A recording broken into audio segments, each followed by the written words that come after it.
Good afternoon, my name's John Paul and I'm very new to network radio. So new in fact that I've not had opportunity to buy any dedicated hardware yet. I've got some on order, but that's likely to take a month to get here, so being as impatient as I am, I wanted a more radio realistic way of using the network radio.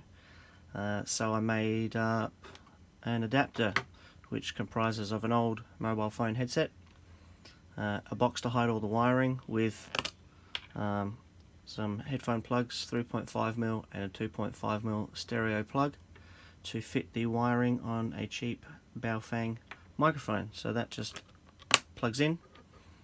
The speaker in the microphone works, the microphone works, and the PTT button works. Now there's a few things to note. The speaker volume is very dependent on the hardware used. So this is just a cheap Optus branded Android phone, and it doesn't have a very good amplifier, and therefore the audio coming out of this speaker is very quiet. Now if I use my iPod Touch, which also works with this, the volume out of the speaker is a lot louder, and I can use it in the car. It works fine. The other thing to note is I've got the PTT button pressed, set up so it's toggle on and toggle off rather than push and hold on, and the reason for that is on a mobile phone headset the answer and hang up button, which is what I've got the PTT set to, when you press the answer button and hang up button, it actually bridges the microphone and reduces the volume. So to get full volume the full way through a conversation with the microphone, I've got it set to toggle on and toggle off, and as you can see it works quite well. Testing, 1, 2, 3.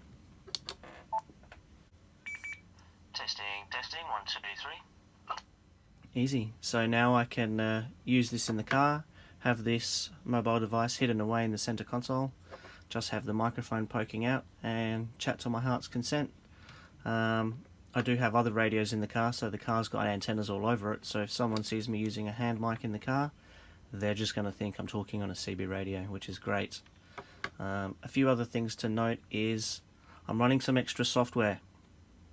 So when I'm talking on here at the moment, it's using the built-in microphone, but the audio you're hearing is coming from the speaker on the device.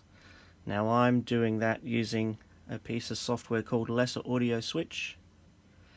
And this lets you pipe the audio anywhere you want. So for me, the speaker in the device is a lot louder, and how I've done that is go to settings, and down the bottom it says disable earpiece, which is essentially what this is. Use main speakers for all audio output, which is the main speaker on the device, which is a lot louder. And I'm running a volume booster just to give the cheap phone a bit more volume. But one thing I've noticed, when I'm in the car, I can use this to talk, use the button to transmit, but the audio comes out the Bluetooth in the sound system, which is fantastic. Let me just bring that down so you can see. There we go. So that's the volume booster, and this is the audio switcher. And that all makes life much easier, and I'm really enjoying using Zello. 1, 2, 1, 2. 1, 2, 1, 2. Perfect. So now that we've got this side of things all sorted out, I'll show you some pictures I've downloaded that explain the wiring.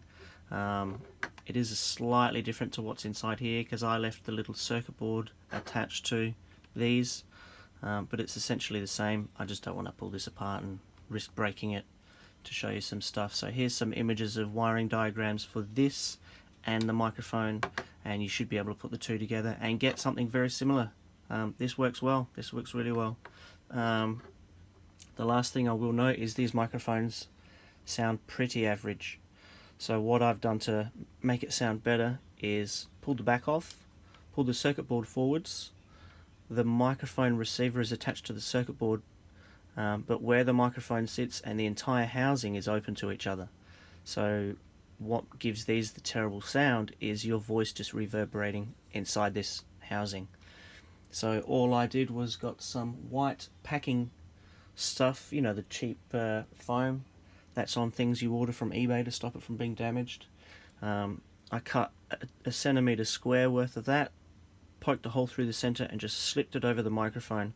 So when this is all closed back up, it separates the microphone from the rest of the housing, and that made a huge difference to the way it sounds. So here's some wiring, some images I downloaded off of the old Google machine, so you can make one of these yourself.